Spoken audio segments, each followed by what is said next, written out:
What is up, everyone? Welcome to 5 things we've learned from Game Week 14. Yes, that is right. 5 things we learned from FPL Gameweek 14. My name is Ryan from the Football Chatbox. Make sure if you are new to hit that like button, subscribe, and let's get into the video.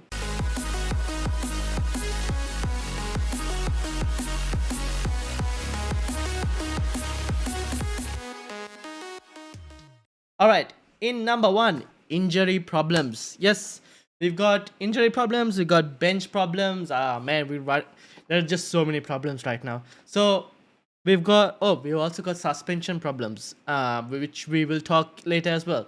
So injury problems. Now, Saka could be potentially injured, could potentially miss the next game. We don't really know yet. We need to monitor the press conferences with regards to that information. So if you have him, I would say just hold on. Let's see what happens.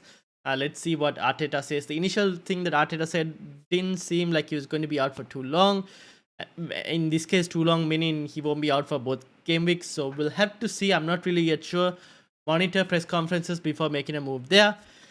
We've got Haaland problems as well. Now, again, Pep Guardiola came out and didn't really sound convincing. Like the quote I read, it seemed like he might even miss the next game. We don't know.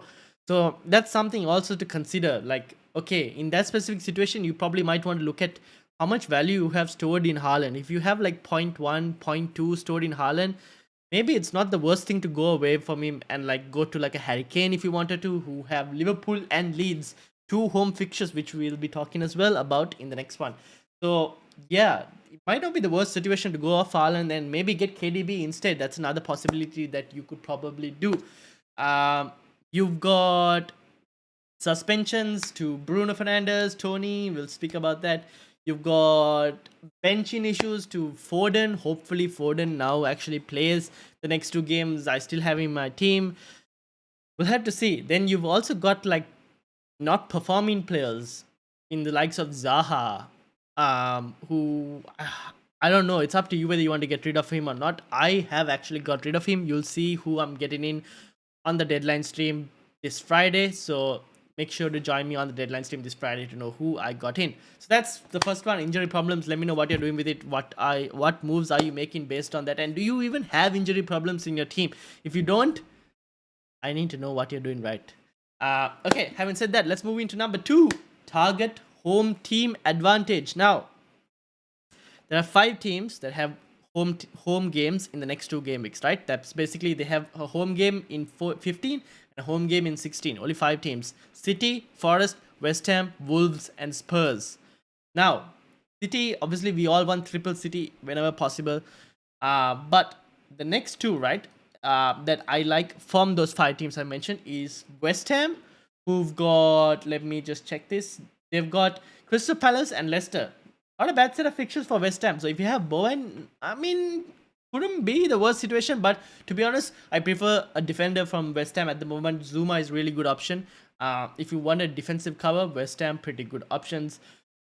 Spurs are an interesting team because they've got Liverpool, who are right now one of the bottom 4 teams for expected goals conceded non-penalty in the last 6 game weeks.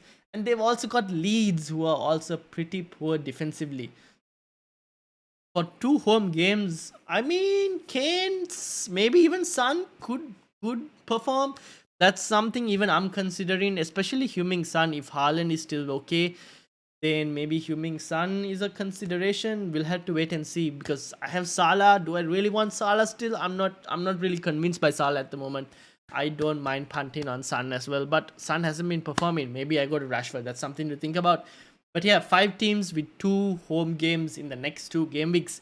Are you targeting any of these teams apart from City? Let me know in the comments.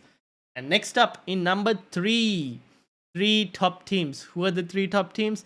City, Arsenal, Inuit, and now Newcastle. Newcastle are topping the charts as well as City and Arsenal. You'll find them almost in defense and attack in the top of the like expected goals conceded. They are like the best of the best at the moment, and they've got good fixtures. I've already spoken about City's fixtures. Arsenal's fixtures aren't too bad as well. They've got this week they've got Chelsea in 15. I mean, given how Chelsea have played, that is also Arsenal at home. I'm sorry, that's Chelsea at home. So Arsenal traveling away. It's not the worst set. The only thing with Arsenal's fixtures are both their fixtures are away games. But to be honest, they're still flying out of the blocks. They're doing well. They're performing well. I think they could get goals against Chelsea. Again, we need to see what happens with Saka and see what happens with him.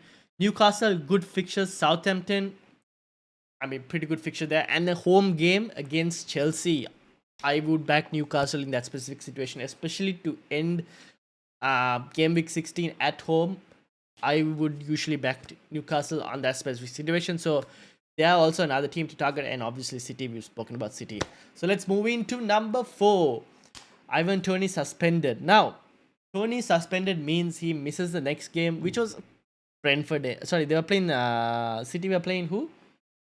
They were playing Nottingham Forest. So you probably wanted Ivan Toney for that. Now he's out of that game, and then 16 is City. You don't really want Ivan Toney for that game. So you need to find another striker. There are 2 options I'm going to give you. One, Callum Wilson. Again, I've spoken about Newcastle and how good they are right now on form and everything. Number 2, Calvert-Lewin. This one is, I don't know how this will play out. It might work, it might not work. Everton are top of the ticker right now for the next 2 game weeks, right? They got Leicester at home and they got Bournemouth away.